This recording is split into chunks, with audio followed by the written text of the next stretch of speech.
बिस्मिल्लाहिर्रहमानिर्रहीम। अस्सलाम वालेकुम नाज़रीन। 9 अप्रैल 2024 हमारी जो वीडियो का टॉपिक है वो मैं आपके साथ शेयर कर रहा हूँ कि पाकिस्तान में महंगाई क्यों ख़त्म नहीं हो सकती, वो चीज़ें जो शायद कभी पाकिस्तान में सस्ती होंगी। आज की वीडियो का टॉपिक है। हमारी बातें थोड़ी सी कड़वी हैं, लेकिन इन कड़वी बातों में आपको वो चीज़ें नज़र आएंगी जो बीइंग एज ए पाकिस्तानी आप इसको समझते हैं।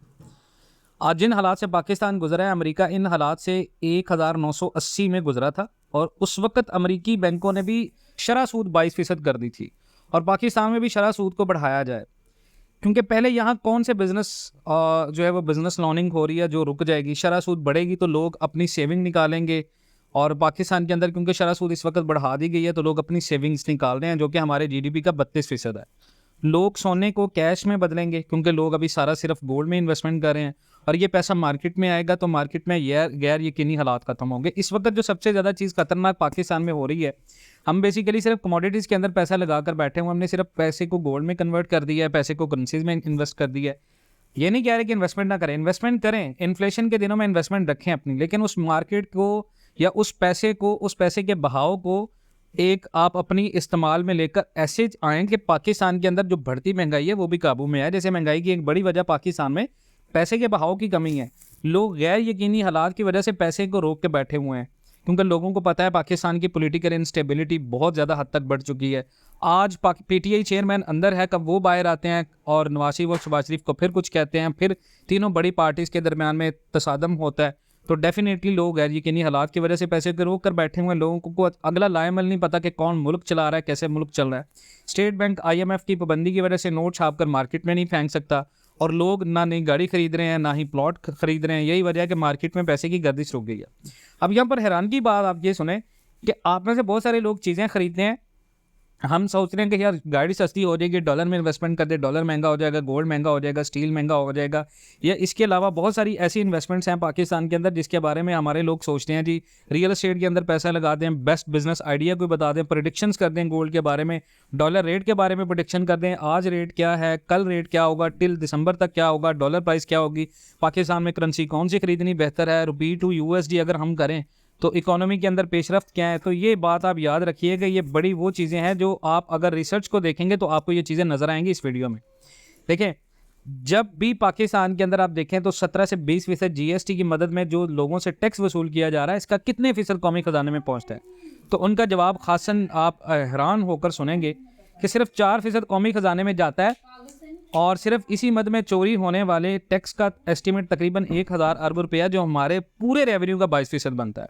यानी इसका मतलब ये है सादा सा कि जब आप 10,000 रुपये की भी खरीदारी करते हैं और हुकूमत को तकरीबन 2000 GST की मद में अदा करते हैं तो सरकारी खजाने में सिर्फ 400 रुपये पहुँच रहे हैं।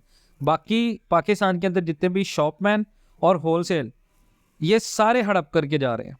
तो हुकूमत के लिए हर दुकानदार को टैक्स नेट में लाना खासा मुश्किल भी है और माजी में ऐसी हर कोशिश नाकाम हो चुकी है। इसलिए हुकूमत सिर्फ तरक्की याफ्ता ममालिक का मॉडल अपनाए और बड़ी बड़ी सुपर मार्केट्स को लाइसेंस देकर जिनके कैश काउंटर बराह रास्त FBR से मुंसलिक हों, और इसी तरह हुकूमत को न सिर्फ हज़ारों अरब की इजाफी आमदनी होगी बल्कि मार्केट में मुकाबले की फ़िज़ा भी जन्म लेगी और मसनूई महंगाई का खात्मा हो गया। आज सवाल ये है कि यहाँ पर हमने करना क्या है। देखें, पाकिस्तान में महंगाई की बड़ी वजह वो एक आड़त है। माल फैक्ट्री से आड़तियों के पास जाता है, आड़तियों से दुकानदारों के पास आता है, और जैसे ही मार्केट में किसी चीज़ की डिमांड बढ़ती है आड़ती माल रोक लेता है। इसलिए इस जिन्स की कीमत अगर 10 रुपये बढ़नी चाहिए तो वो 20 रुपये बढ़ जाती है। और सब्जियों और फलों पर तो आड़तियों की आपको पता है पाकिस्तान में मुकम्मल मोनोपोली है। मिसाल के तौर पर अगर आप देखें तो गिलगित से एक किसान से आलू 20 रुपये किलो ख़रीदा जाता है और मंडियों में आड़तियों तक पहुँचता है तो वो 35 रुपये किलो हो जाता है। तो आड़ती इसे खरीद कर दुकानदार को 50 रुपये किलो बेच देता है। तो दुकानदार सारिफ को वही आलू 70 रुपये किलो बेचता है।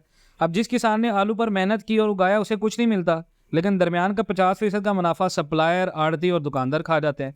इसी तरह किसान से सारफ के दरमियान वाले हाथ ने इजाफी 50 रुपये भी कमा लिए और हुकूमत को 1 रुपये का टैक्स भी नहीं मिला। तो इस नाइंसाफ़ी के खिलाफ पिछले दिनों किसानों ने एहतजाज भी किया था, लेकिन उनसे गंदम 22 रुपये और 35 रुपये मन खरीद जानी, लेकिन सारफ को 44 रुपये मन बेची जानी है। तो पाकिस्तान में न सिर्फ महंगाई ख़त्म करने बल्कि GST में चोरी रोकने और इसे बढ़ाने के लिए हुकूमत को आड़ती का किरदार ख़त्म करना पड़ेगा। और इसका एक ही तरीका है कि बड़ी बड़ी सुपर मार्केट्स को पाकिस्तान में लाइसेंस दिए जाएँ, वो मार्केटें बराह रास्त किसानों से माल ख़रीदें और सार्फिन तक पहुंचाएं, और इससे हुकूमत के टैक्स रेवेन्यू में कम से कम 2000 अरब रुपए का इजाफा होगा और पाकिस्तान में महंगाई भी ख़त्म होगी। अगर इस प्लान और मॉडल के थ्रू हुकूमत नहीं करती तो पाकिस्तान में ना तो महंगाई ख़त्म होगी, वो चीज़ें जो कभी कभी पाकिस्तान में सस्ती नहीं हो सकती, ना आपकी इन्फ्लेशन कम हो सकती है, ना आपकी अनएम्प्लॉयमेंट कम हो सकती है, ना कमोडिटीज़ प्राइस कम हो सकती है, लोगों में शऊर आएगा पैसे को कहाँ इन्वेस्ट करना है। हमने लोगों को पैसा इन्वेस्ट करना जो है वो लोगों को ख़त्म कर दिया कि वो पैसे को इन्वेस्ट कैसे करें।